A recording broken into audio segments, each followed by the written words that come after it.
নামাজের মধ্যে ভুল হয়ে গেলে সাজদা কিভাবে দিতে হবে জানেন না? আপনি সাজদা দিতে হবে যদি কোনো, শোনেন, দুইটা সাইজ আছে। যদি কোনো নামাজের মধ্যে বেশি হয়ে যায়, নামাজের মধ্যে বেশি হয়ে যায়, বেশি কি আপনি দ্বিতীয় রাকাতে বসে রয়েছেন খবর না, তৃতীয় রাকাতে বসে রয়েছেন খবর নাই, এর পিছনে একজন লোক পানিতে দাঁড়াই গেছেন, বুঝছেন তো? সুবহানাল্লাহ বলার পরে উঠে গেছেন, তো এই যে সময় নষ্ট করছেন না বেশি, অনেকক্ষণ বেশি, তাহলে আপনি এখন কি করবেন? সাজদা দিবেন। এই সাজদা কখন দিবেন? সালামের পরে দিবেন। 2 সালাম ফিরানোর পরে সাজদা দিবেন, বাস, শেষ, আর কিছু করা লাগবে না। আর যদি কোনো কম হয়ে গেছে, যেমন দ্বিতীয় রাকাতে বসেন নাই, পরপর 2 বার উপরে উঠে গেছেন, বুঝছেন তো? সেইটাতে আপনি কি করবেন?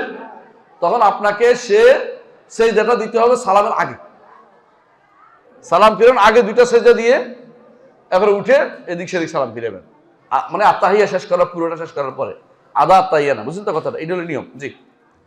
পরের মাসালা, বিতির নামাজ 2 রাকাত পড়ার পর বৈঠক করা যাবে কি? 2 রাকাত পরে যদি আপনি সালাম ফিরান, অবশ্যই বৈঠক করবেন।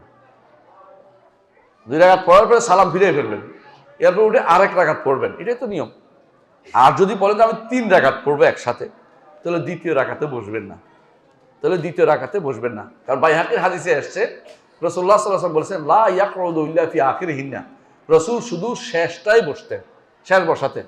এমনকি যদি কেউ 11 রাকাতও পড়ে, প্রথম 10 রাকাতেও বসবেন না, একেবারে প্রথম প্রতি রাকাতে দাঁড়িয়ে যাবেন, শেষ রাকাতে বসবেন শুধুমাত্র।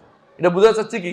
শেষ রাকাতে বসা হচ্ছে নিয়ম। 5 রাকাতে একবার সহিহ হাদিস আসছে রাসূলুল্লাহ সাল্লাল্লাহু আলাইহি ওয়াসাল্লাম শুধুমাত্র শেষ রাকাতেই শুধু বসতেন, আগের রাকাতে বসতেন না। কিন্তু সালাম ফিরে ফেলেন, তাহলে বসে সালাম ফিরাবেন, 1 রাকাত ভিন্ন পড়বেন, কোনো সমস্যা নেই।